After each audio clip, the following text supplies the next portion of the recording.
In my nightmares, I see it in the cornfield. And he spots me, and he starts running. And, you know, I'm thinking, it's gonna take me. And I just wanted it to stop. A skinwalker will stun you and make you immovable, like you're having a nightmare.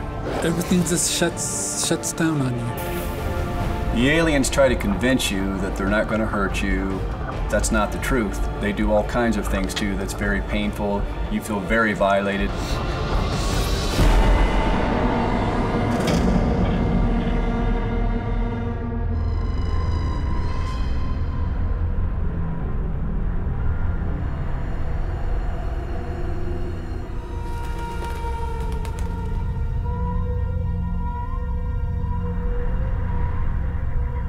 It's a landscape so extreme, so harsh, and inhospitable. It's hard to imagine people have survived here for thousands of years.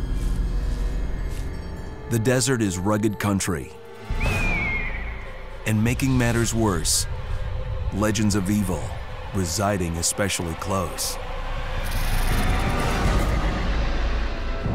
We've got many wide open spaces. We've got a lot of canyons with caves, all kinds of places for strange and unusual things to hide. The legends and myths of the southwestern desert area range from the benign to the truly malevolent and evil, which bestows curses upon people, causing them great pain and even death. My grandmother would always tell me at night, don't wander far off, you know, you don't know what's out there. It might grab you. Things like that, just to scare us. At first, that's what I was thinking. But then, as I got older, I knew what she was talking about. It was true. In New Mexico's remote northwest corner, cattle and sheep ranchers fight a constant battle for survival against the desert's unrelenting heat. Life goes on.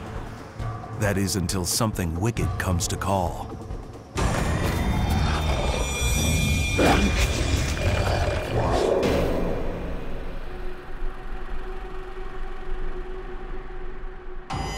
Over the past few decades, ranchers have suffered a series of unexplainable acts of terror. Farm animals mutilated and left for dead. Mutilated is a misnomer because really the wounds were surgically precise. There are dead cattle, dead sheep, and in most instances, no blood. So where did the blood go? I've worked as a professional meat cutter and butcher for 30 years. I know what happens when you open up an animal. They bleed. And when these animals are ripped up in the fashion that they are, there should be pools of blood everywhere, and they're bloodless. There's no blood. Since the 1960s, scores of mutilation attacks have taken place across New Mexico. To date, more than 10,000 cattle deaths. There's never been an arrest. For the most part, police investigators are simply baffled at what happened with respect to these cattle mutilations. And so they've chalked up most of these investigations as unexplainable.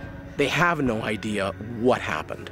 When police can't find explanations for these massacres, talk turns to rumors about supernatural creatures.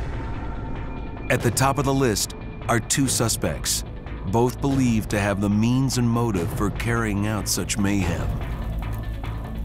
One is considered pure evil, a demonic assassin known as a Skinwalker.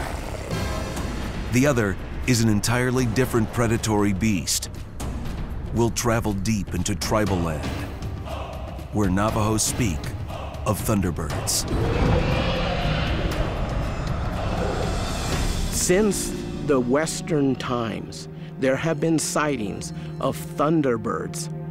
However, recent sightings, as early as the 1800s, have attributed them to being more looking like pterodactyls, like prehistoric animals. And these sightings have become more and more prevalent. Massive airborne hunters, 3 times the size of modern eagles. Scientists say these flying dinosaurs died out long ago. In the desert, some claim otherwise. Funny thing about the Thunderbird and funny thing about the pterodactyls, nobody ever told them they were extinct. These stories and legends about Thunderbirds out there on the reservation, they go far back to the grandfathers, the grandparents, the great-grandmothers, great-grandpas. The ancient stories tell of a supernatural bird so powerful, the sky thunders when it flies. If you've ever looked at a totem pole, you can see the Thunderbird, and it's usually at the top. They believe that a person could transform into a Thunderbird, and then, depending on that person's personality, could be benign or could be malevolent. A Thunderbird can be a bunch of different situations. We've got sightings of a very large raven-like creature with a 30-foot wingspan. We've got sightings of a pterodactyl-like creature with a leathery skin. It was huge. It was very huge. This creature is the only thing that I have ever seen that would be capable of killing such a large amount of animals. Audrey Tortez doesn't normally share stories about fantastic creatures. She's a security officer on the Navajo reservation, which often requires dead serious attention to patrolling endless miles of desert. My grandmother always used to tell me to be careful and come back before it got dark. Audrey didn't listen to her grandmother. I was driving my vehicle on a dirt road, heading back to the main highway. The weather was clear. I had my windows rolled down. I hear this whooshy noise. The next thing I know, in front of my vehicle, I saw this huge bird.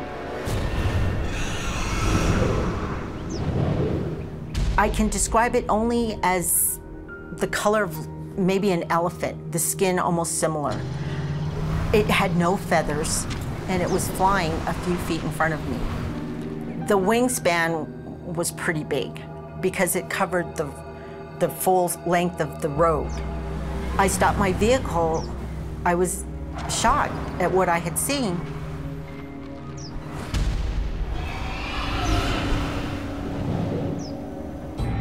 Audrey's sighting is one of many.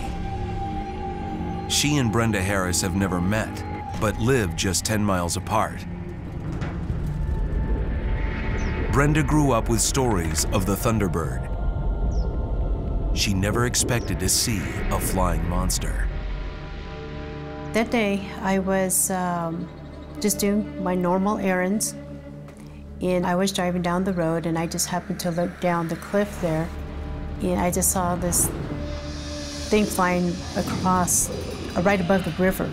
It looked like what they call a pterodactyl. The river's really wide, but when it kind of narrows in some areas, that wingspan was just as wide as that river. I couldn't believe what I was seeing. And like any prehistoric predator in search of food, Audrey and Brenda both believe they were lucky to live. I believe that some of these creatures would be responsible for some of these large amounts of slaughter on the Navajo Nation. I believe so. If I probably went out of my vehicle, it probably would have attacked me. And nobody would have seen me again. I'm sure of it. I tell people, beware of your surroundings. We don't know what's out there. We don't know what these creatures are capable of doing. Let it do what it needs to do. If it wants the food, let it take it. Because we don't know how powerful these things are. And you may get hurt. While some believe these great winged beasts are behind the livestock slaughter, there's another suspect worth considering. A conjured killer, summoned as a tool for revenge.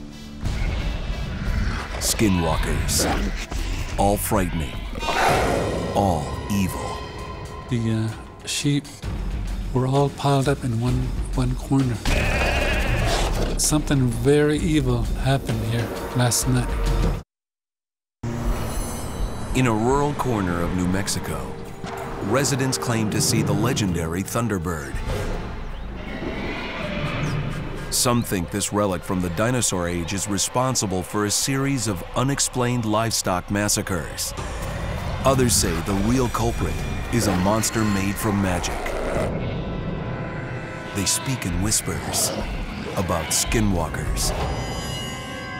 A lot of people, they don't really want to talk about it because they'll know that you're talking about them, they're listening. Native American tribes are very uncomfortable talking about them because anybody could be a skinwalker. They can harm you or kill you or injure a loved one.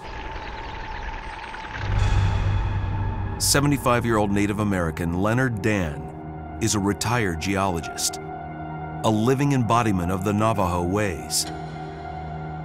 He knows the stories of the wicked ones from warnings handed down since the earliest times. These stories were passed down to us so that we can know more about what to expect in case we see something. If we see any of these creatures, then we would already know what it is.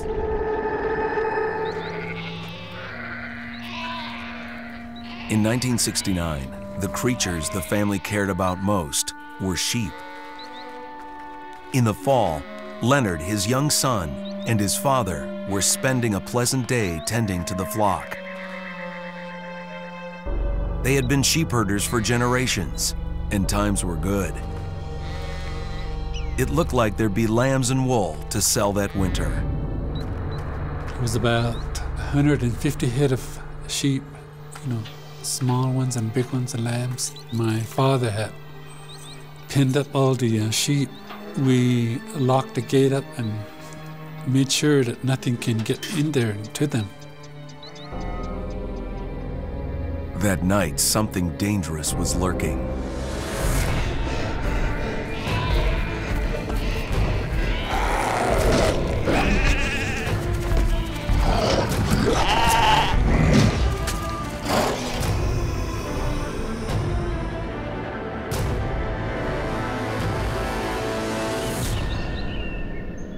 The following morning, real early, about 5 o'clock, my father got up and said, I'm going to go check on the sheep, make sure they're okay.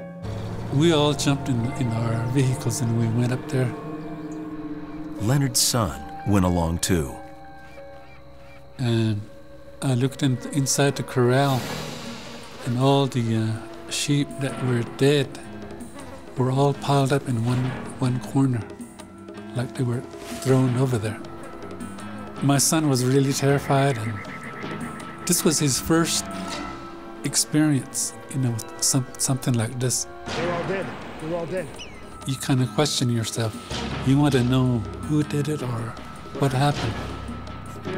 At the time, I didn't think of a skinwalker until my father brought the shaman or the medicine men. While the tribal police investigating the sheep killings were puzzled, a medicine man found clues. The tracks weren't normal. They showed no sign of a struggle. None of the claw marks that a natural predator would make. Dad convinced the medicine man. He told us, see the tracks there? That's the skinwalker tracks. What a skinwalker is basically a witch. Now, a witch in Native American culture is a little different than a witch in European culture. A witch in Native American culture is a male. They can change form at will. Typically, their forms are of coyotes, wolves, owls, birds. But if you talk to tribal elders, they will tell you that skinwalkers can assume any form, even an insect form. I don't believe that a skinwalker is killing any kind of livestock for calories. They would be doing it out of a vengeful situation, or it might have been something where they were instructed to take out these people's livestock for revenge. Skinwalkers are out to go harm people, told to go harass. Skinwalkers do curses at the behest of somebody else. After we saw the slaughter sites, I was telling my son, see these tracks? These are a big wolf man tracks. He was afraid. He was only 6 years old at the time. And I told him to stay by me, don't wander off anywhere. And all of a sudden, we saw a big wolf running across the ravine. Here we were tracking this wolf, but it was actually a skinwalker tracking us. A Skinwalker will stun you and make you immovable where you can't move, like you're having a nightmare. Or you can't scream because everything just shuts down on you. It starts to get all black. And you can't scream or you can't move or run. This is something that these evil things that they do. That wouldn't be the last time Leonard would confront a Skinwalker. Several years later, while he was working, he came upon a woman near a water well. All of a sudden, there was a young girl in her early 20s pumping that water.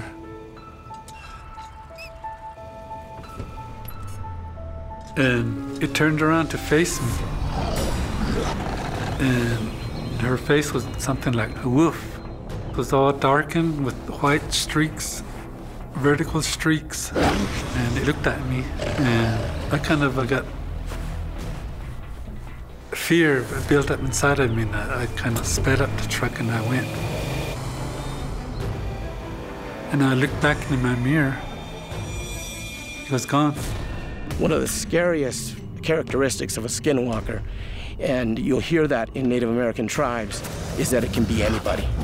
It could be the person standing next to you, and that makes them extremely dangerous. With the Skinwalker, there's definitely something demonic, some demonic ties into it. They've got powers that we can't explain. And the actual transition to emulate an animal and become that animal, we can't even imagine how that happens, but it is a practice of evil. And Skinwalkers aren't the only monsters people here have come to fear. They share the desert with another demonic beast. Only this one hides by day and spreads terror at night. Why is it bothering me? And I just wanted it to stop. Just a few miles down a lonely desert road from where some say giant creatures fly, another legend grows. This one creeps in the night, terrorizing a family that's fighting back despite their fear. 25-year-old Rhonda Price loves the outdoors. The former high school track star is still running. Only now, something dangerous is trailing her steps.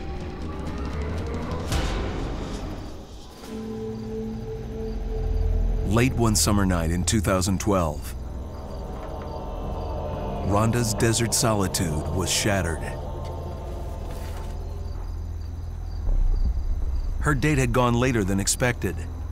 That meant sneaking into the house as quietly as she could. Getting out of my car, it kind of felt like there was something outside. You get that feeling there's somebody watching you? I kind of got that feeling. Rhonda couldn't shake the feeling. Despite the late hour, she kept waking up. So I tried to go back to sleep, and I was laying there, and I guess I dozed off for maybe another 15 minutes, 20 minutes, and that's when I heard the scratching.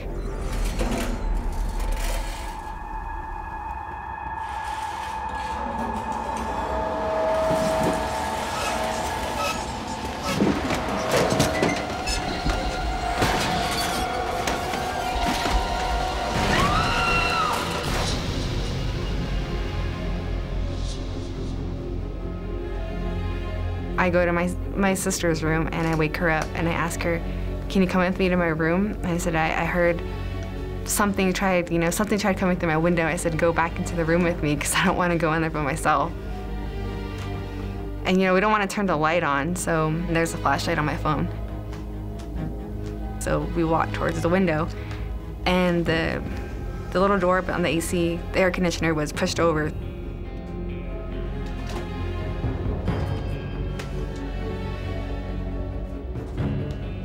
And I shined my flashlight out the window, but I didn't see anything. So me and my sister, we were like, okay, why did it try coming through the window? What did it want? Still uneasy, Rhonda decided to wake up the rest of the family. Tell me what happened. Everybody was scared. you know, frightened. She started telling us that she started hearing tappings on the window and stuff. At first, I thought it was, you know, just people coming around that were just trying to scare her, knocking on the window or scratching on the window and taking off, doing stuff like that, you know. It's too dark. I can't see anything. It's too dark. I can't tell if there's anything outside or not. Do you see it anywhere? It's too dark outside. What is it? What's wrong? Are you okay? What happened? What did you see? Rhonda was no longer sure what was there or not, although her intuition might be correct.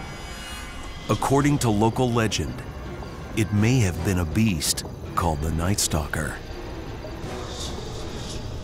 It's usually a bipedal creature of sorts that's very hard to see at night. And they usually outline a being that looks human-like, but we're not sure exactly what it is because they come in different shapes, different forms. These Nightstalker beings will go into cornfields, they will go into alfalfa fields, even on pavement or on a dirt road. So our evidence becomes very limited when they start traveling.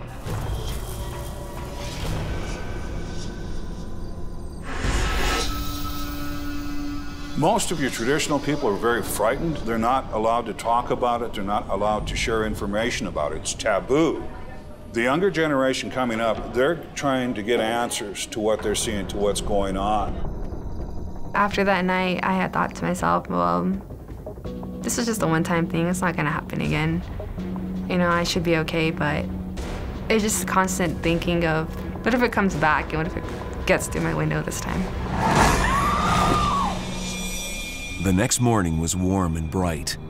Perhaps they could forget about the night before. Then, they discovered the scratch marks outside Rhonda's window. And days later, the Nightstalker struck again.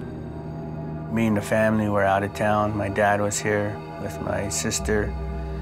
And they heard growling and like real loud, like scratching metal or something out there. When I came home a few days later, I noticed that his truck was all on the front fender. It was all clawed up, like something was trying to get into the under the hood. And that wasn't the only surprise waiting for Rhonda. You know, not being able to sleep because I'm thinking it's gonna come through my window and it's gonna take me. In the deserts of the Southwest, there's a Nightstalker. Some sort of demon that shifts its form at will, spreading panic and fear. One young woman will come to feel its hideous touch, and her family will be driven to the very edge of sanity.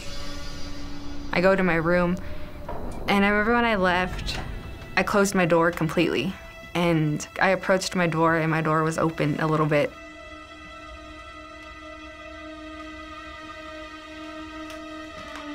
So I walk into my room, and I move my curtains, and the air conditioner door was pushed down again.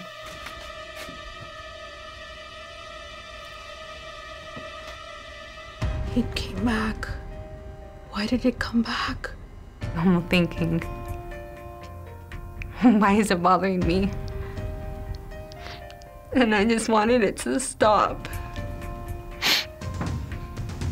Because, not being able to sleep because I'm thinking it's gonna come through my window and it's gonna take me. Even on nights when the creature didn't come scratching, he visited Rhonda's dreams.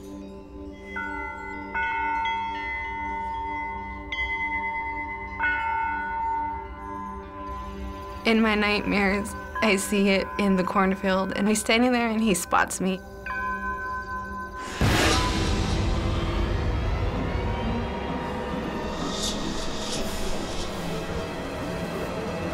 And he starts running. And I woke up and, I was like, I don't want to go to sleep. And I'm thinking it's gonna come back for me.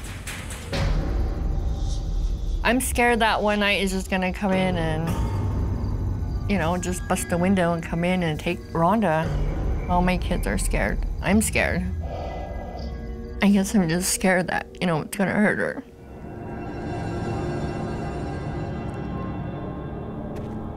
I had to stop it.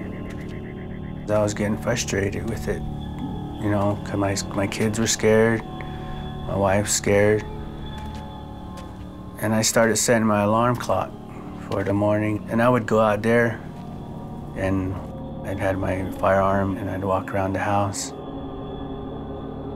The next time he heard his daughter scream, Gerard was ready, determined to have a showdown with the monster.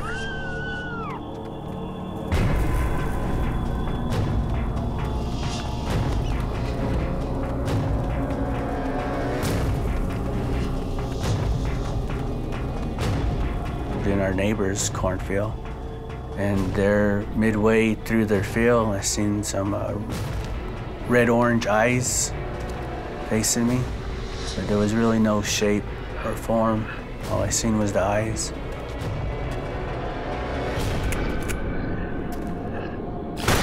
And I fired at it, and when I fired at it, it didn't take off like an animal. It just shifted to the right. I was yelling at it, "Why are you coming around here, bothering my daughter? Why can't you come face me?"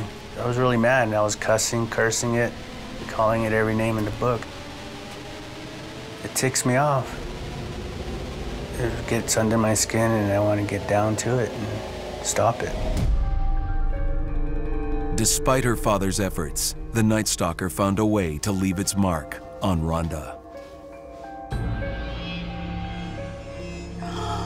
One morning she came into my room and she said, "Mom," she goes, "look at these scratches." And she said, "I don't know how I got them. But, you know, with the track and the scratches on the window, it would, you know, just match the scratches on her body."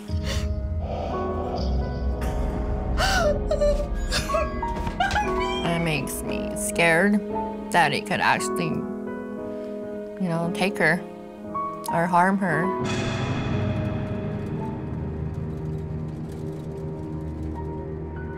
Rhonda has since moved a couple hundred miles from her parents' home to get a fresh start. Not everyone can escape a living nightmare by moving away. Unwelcome visitors have been haunting one man since he was a young boy. And with their extraterrestrial abilities, they can follow him wherever he goes. The aliens try to convince you that they're not going to hurt you. That's not the truth.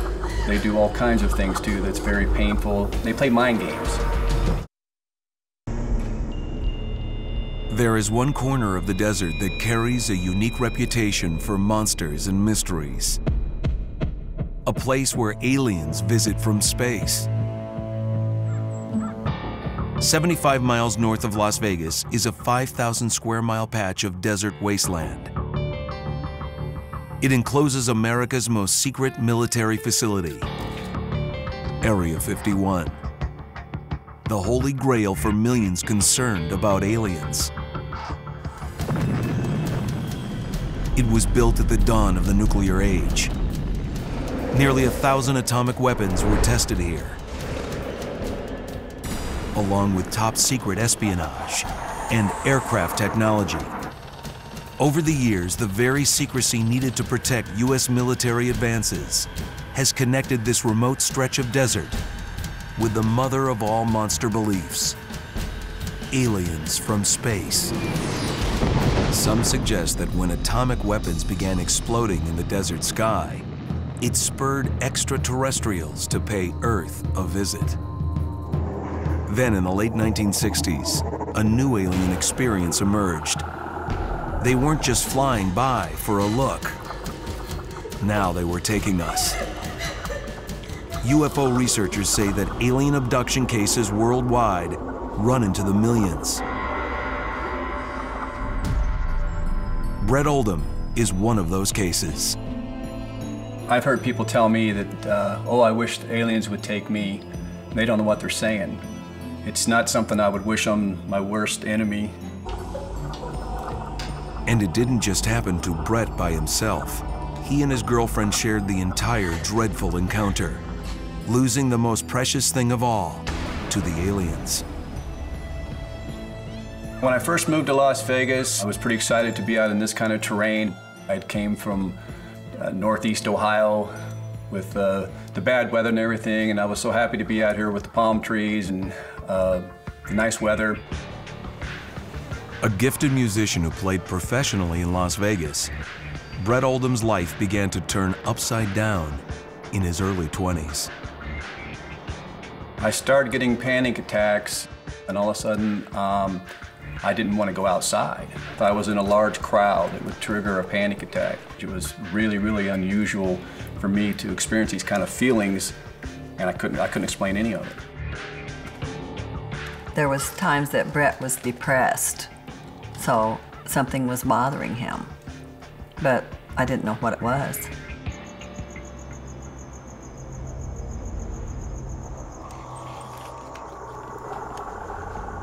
I've been having this reoccurring nightmare that I was a little child and bright light was coming through the window, and I walked over to the window and pulled the curtains back, and as I did, right in front of me was what is considered now the typical gray alien, a foot from my face. And I didn't ever know why I would have this reoccurring nightmare, but it continued my entire life. At some point, Brett realized these weren't just nightmares. He's convinced they were real memories of real alien abductions.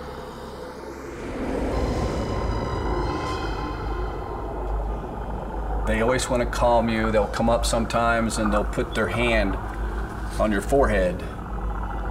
And I don't know if this is a method that they try to use mentally, but they always have these reassuring statements that they're not going to hurt you and you're going to be okay and everything like that.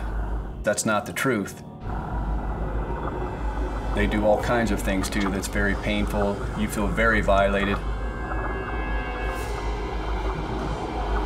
I mean, something that you don't want to be a part of.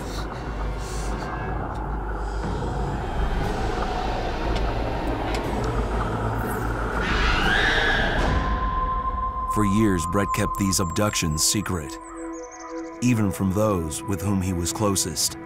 Brett and I met in 2006. We hit it off right away. We had a lot of things in common, and it was, pretty much love at first sight. Soon, Gina would suspect something was wrong.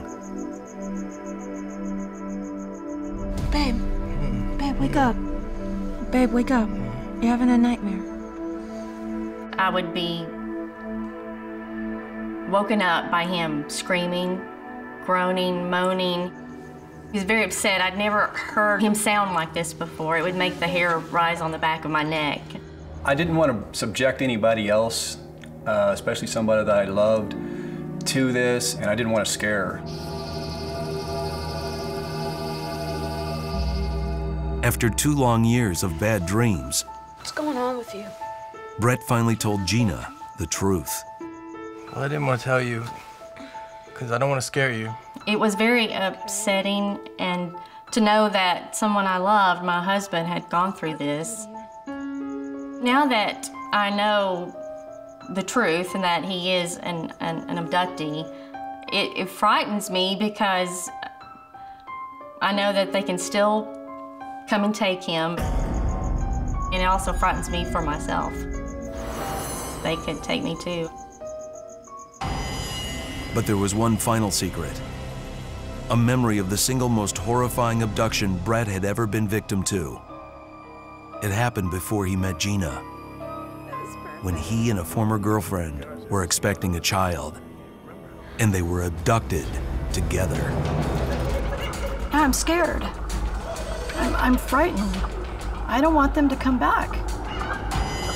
I think they forced Brett to watch what they're doing to me to get his reaction, a human reaction. While living in the Nevada desert, Brett Oldum claims that aliens from space abducted him. Brett told his wife about the encounters with the Greys, except for his worst abduction. when he was taken with his former girlfriend. In 1988, I had met a girl. We began dating, and after a few months, she had moved in with me. Everything was going really great. And then we found out she was pregnant. I was so happy.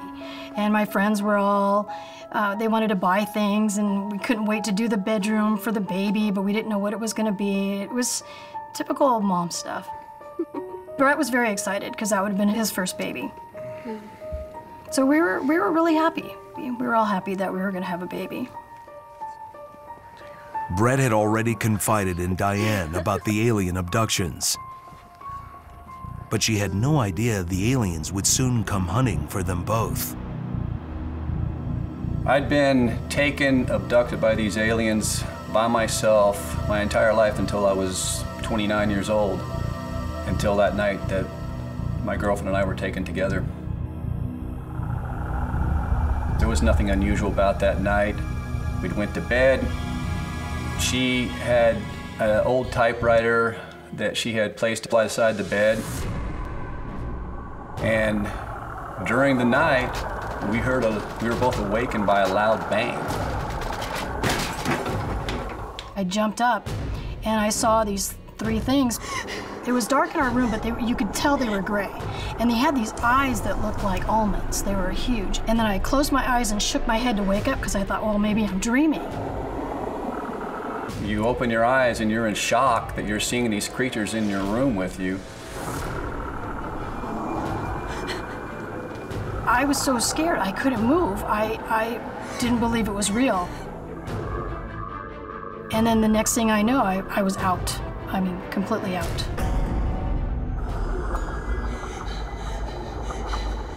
I was surrounded by the aliens. The Greys were surrounding me. I'd never seen so many of them at the same time in a room together. And we were both nude. I remember waking up and I was freezing cold. And I was on this slab, like a gray metal bed, kind of like a gurney. And I couldn't move at all. And then I kind of turned my head a little bit and I could see Brett. And I was looking at Brett, and Brett, his eyes, I'll never forget his eyes because they were so big and he looked so scared. They had her in a position much like you would an OBGYN would do in an exam. Had her legs up and in that position. And she was screaming, "Just don't take my baby, stop!" "Don't take my baby, please stop," begging them. I was scared, and I didn't want to lose my baby because I loved my baby and I didn't want to lose it.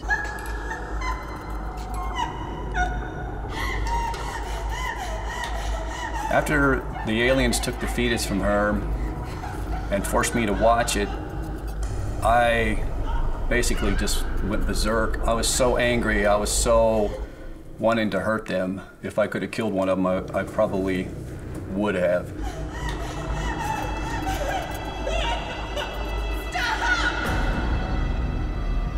And then the next thing I remember, we were waking up the next morning. You know, sun was coming through the window, and she noticed blood. Brett rushed Diane to the hospital. Well, after the doctor examined her, and he seemed kind of perplexed, and he said, I've never seen anything like this. And that's when he told us that there was no fetus in there. It was like I was never pregnant. And I was like, what? I didn't understand. He goes, well, it's like you're not even pregnant. He said, I just examined her a few days ago, and she was totally pregnant, heartbeat, everything was great. And right now, there's no sign that she's ever been pregnant. And Brett looked over at me and he said, they took it. And I knew what he meant. And I just went into shock and got hysterical and could not believe what happened. It was gone, like it was never there. At the time, neither one of us knew anything that we could say to the other that would make any difference or make the other feel any better about it. think our relationship broke up because I blamed him so much for that. I thought it was all his fault. Brett had been abducted, so I think I blamed him a lot.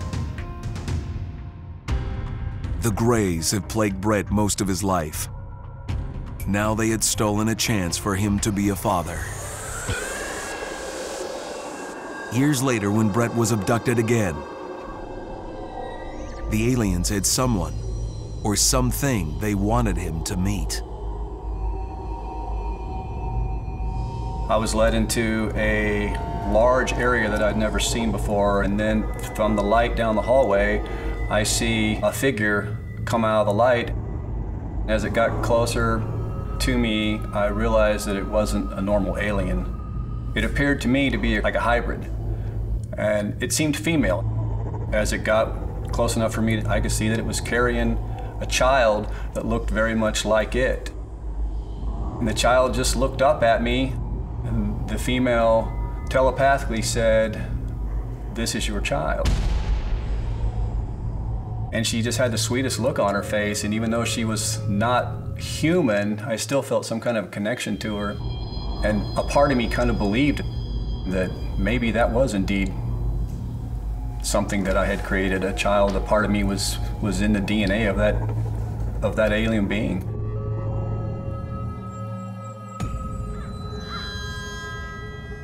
Brett hasn't seen the child since, but more than 20 years later, he can't help but wonder where it is today. I feel very sad that I've never been able to be with that child, can never have any kind of part of their life, and that they're not all human. Brett and his wife Gina have moved far away from the desert. And since he left, the aliens don't come to call as often. Nevertheless, for those that have felt the probing hands of the extraterrestrials, life will never be normal again. I kept this a secret for 25 years. I locked it away. I'm just a normal person. I didn't go looking for this. It just happened. I was afraid to come forward. I buried this secret for 4 decades. I think it's important that people know that this is a very real phenomenon that's happened. I've seen it. I've lived it. They're real.